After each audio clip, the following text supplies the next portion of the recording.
Students, chapter 7 हम discuss कर रहे थे जी। नए लेक्चर के साथ आपकी खिदमत में हाजिर हूँ। दुआ में याद रखिएगा, अल्लाह ताला खुश रखे आपको। आज हम बात करेंगे बेटे इलेक्ट्रोकेमिकल सेल ALP के अकॉर्डिंग।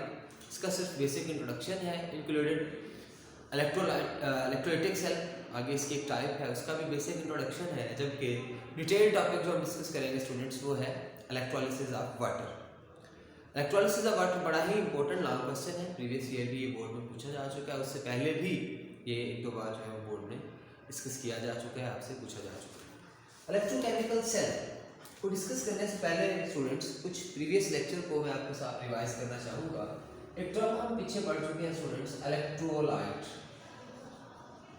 हमने कहा था इलेक्ट्रोलाइट्स ऐसे सब्सटेंसेस होते हैं जो कि आयोनाइज होते हैं इन aqueous solutions में आयोनाइज होते हैं एंड कंडक्ट इलेक्ट्रिसिटी। आयोनाइज होते हैं और इलेक्ट्रिसिटी को कंडक्ट करते हैं, तो ऐसे सब्सटेंसेस को हम नाम देते हैं इलेक्ट्रोलाइट्स का। एक और टर्म स्टूडेंट्स यकीनन आप जानते होंगे, इलेक्ट्रोड का लफ्ज़ आपने कई बार सुना होगा।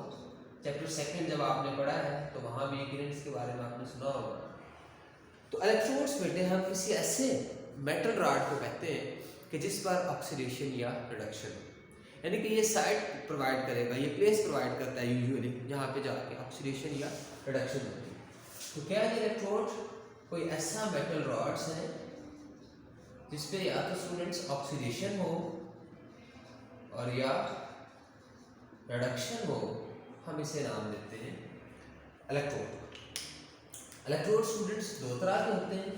ऐसा इलेक्ट्रोड जिस पर ऑक्सीडेशन हो उसे हम नाम दिया करते हैं एनोड का, और ऐसा इलेक्ट्रोड जिस पर रिडक्शन हो उसे हम नाम दिया करते हैं कैथोड। यानी कि आज स्टूडेंट्स हमने सीखा एनोड और कैथोड की डेफिनेशन। एनोड कोई ऐसा इलेक्ट्रोड होता है जिस पर ऑक्सीडेशन, डिस्पाइट दैट कि उस पर चार्ज कौन सा है, पॉजिटिव है या नेगेटिव है, वो मसला नहीं। मसला ये है कि अगर तो स्टूडेंट्स उस पर ऑक्सीडेशन हो रही है तो वो इलेक्ट्रोड कहलाएगा एनोड, और अगर रिडक्शन होगी तो वो इलेक्ट्रोड कहलाएगा कैथोड। इन दोनों टर्म्स को सीखने के बाद स्टूडेंट्स मैं आपके सामने एक सिस्टम बनाता हूँ, प्लीज गौर कीजिएगा।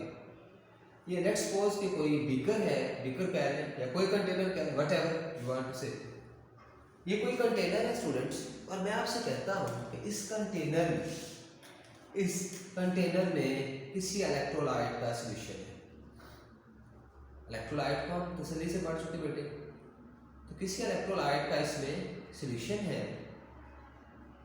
अगर मैंने बेटे यहाँ पे इसके लिए लफ्ज़ इस्तेमाल किया इलेक्ट्रोलाइट, तो इट क्लियरली मीन्स कि ये इलेक्ट्रिसिटी वगैरह को कंडक्ट कर सकता है।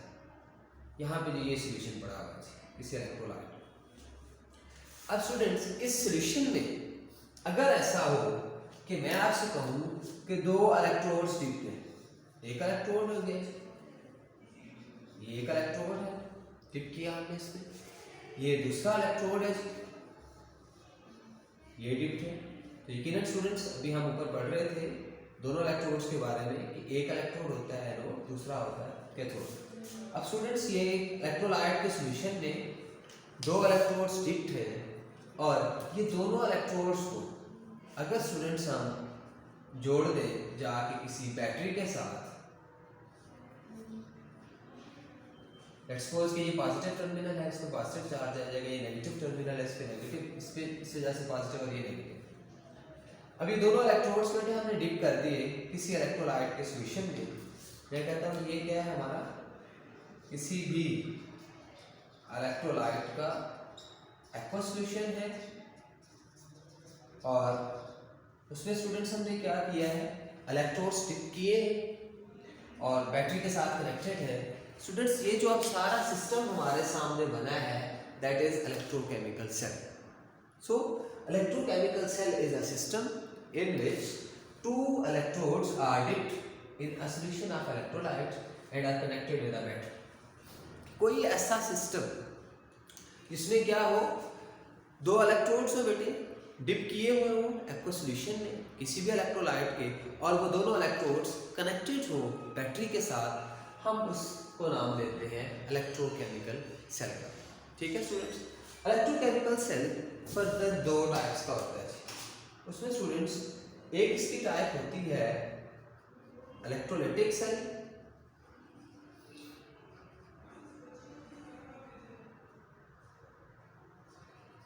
और स्टूडेंट्स इसकी दूसरी टाइप होती है गैल्वानिक सेल।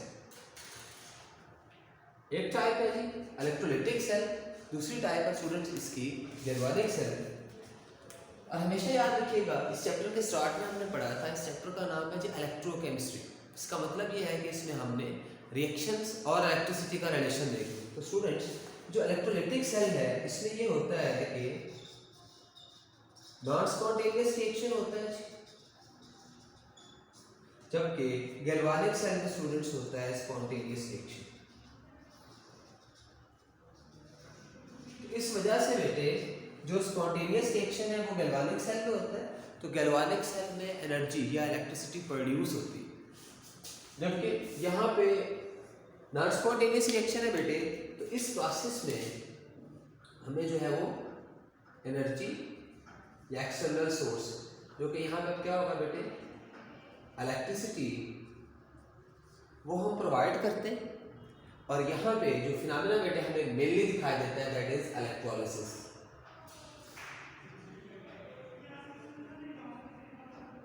स्टूडेंट्स लाइसिस का मतलब होता है टूटना। लाइसिस इलेक्ट्रो का लफ्ज़ यहाँ यूज हो रहा है, मीन्स कि break down of a substance in the presence of electricity, यानी कि यहाँ पे कोई सब्सटेंस जो है बेटे वो ब्रेक होगा, वो डिकम्पोज होगा इन प्रेजेंस ऑफ इलेक्ट्रिसिटी। इसका मतलब ये बेटे कि वो खुद ब्रेक नहीं हो सकता, वो रिएक्शन खुद नहीं हो सकता। इसीलिए हमने यहाँ पे लफ्ज़ इस्तेमाल किया कि ये क्या है, नॉन स्पॉन्टेनियस रिएक्शन है, जिसके लिए हमें इलेक्ट्रिसिटी यूज़ करनी पड़ी। और ये रिएक्शन कहाँ पे होगा जी इलेक्ट्रोलाइटिक सेल। मेनली बेटे इसकी दो एग्जाम्पल हैं हमारे बुक में, डाउन सेल और नेल्सन सेल। वो अब हमारे ALP के लिहाज से सिलेबस का हिस्सा नहीं। तो फर्दर बेटे जो हमारा इंपॉर्टेंट लेक्चर है जो इलेक्ट्रोलाइटिक सेल से रिलेटेड है that is electrolysis of water. ये जो भी हम ऊपर लफ्ज़ इस्तेमाल किया इलेक्ट्रोलिसिस का, तो इसी पे मेनली बेस्ड है इलेक्ट्रोलिसिस ऑफ वाटर। बेटे वाटर एक वीक इलेक्ट्रोलाइट है, क्योंकि हमने पिछले लेक्चर में पढ़ रखा है वीक इलेक्ट्रोलाइट, तो आपको याद होगा वीक इलेक्ट्रोलाइट इसको हम कहते हैं जो कि आयोनाइज हो लेस।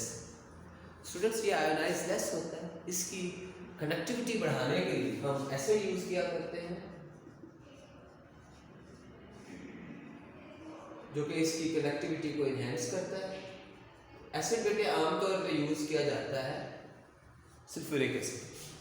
अब जब हम इसको देखें, अब इस दौरान होता है क्या बेटे, जरा गौर कीजिए, मैं इसी के ऊपर इसको एक्सप्लेन करने की कोशिश करूँगा। वो जो डायग्राम आपकी बुक में है स्टूडेंट्स आपने वही ड्रा करनी, और मैं नहीं चाह रहा कि वीडियो बहुत लेंथी हो जाए, इस वजह से वो मैं डायग्राम नहीं बना रहा, यहाँ ही सिंपल से मेथड से आपको डिस्कस करके दे देता हूँ। तो बेटे यहाँ गौर कीजिएगा प्लीज़। अब जैसे ही हम इसको आयोनाइज करेंगे स्टूडेंट्स, तो दो तरह के आयन्स दिखाई देंगे, हाइड्रोक्सिल आयन भी और हाइड्रोजन आयन।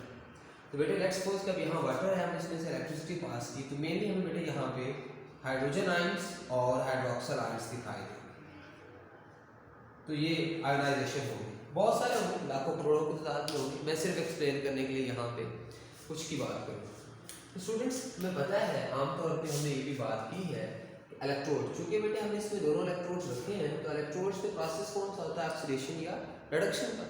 अब इस दौरान क्या होगा, हमें वही चीज़ देखने को मिलेगी कि जो एनोड है, हमें पता है बेटे उससे प्रोसेस होता है ऑक्सीडेशन। तो अब जरा गौर कीजिएगा स्टूडेंट्स, जो हमारा एनोड है, चूंकि ये पॉजिटिव टर्मिनल से जुड़ा है, इसमें पॉजिटिव चार्ज है, तो बेटे अब अगर हम गौर करें पॉजिटिव है तो यकीनन फिर अल्टीमेटली इसकी तरफ कौन से आयंस मूव करेंगे, उस एक्वा सॉल्यूशन में वाटर का जो वाटर जो है जो आयनाइजेशन हुई है उसके जितने भी हाइड्रोक्सिल आयंस होंगे स्टूडेंट्स वो रश करेंगे टूवर्ड्स एनोड। और एनोड पे चूंकि ऑक्सीडेशन होती है, तो जैसे ही ये हाइड्रोक्सिल आयंस वहाँ पहुँचेंगे, इनकी ऑक्सीडेशन होगी और इनकी ऑक्सीडेशन के नतीजे में ऑक्सीजन बनेगी, साथ वाटर और 4 इलेक्ट्रॉन स्टूडेंट्स जो एक्स्ट्रा थे वो इन्होंने क्या कर दी, लॉस कर दी। क्योंकि इलेक्ट्रॉन्स इन्होंने यहाँ लूज किए हैं, इस वजह से क्लासेस यहाँ पे कौन सा होगा, ऑक्सीडेशन। अब बेटे ये इलेक्ट्रॉन्स यहाँ पे इकट्ठे होते जा रहे हैं, बढ़ते जा रहे हैं, तो यकीनन फिर ये क्या करेंगे, सर्किट के थ्रू इस तरफ फ्लो करना शुरू करें। अब इस तरह क्या होगा कि इलेक्ट्रॉन्स जो है इधर नंबर के लिहाज से ज़्यादा होना शुरू हो जाएंगे।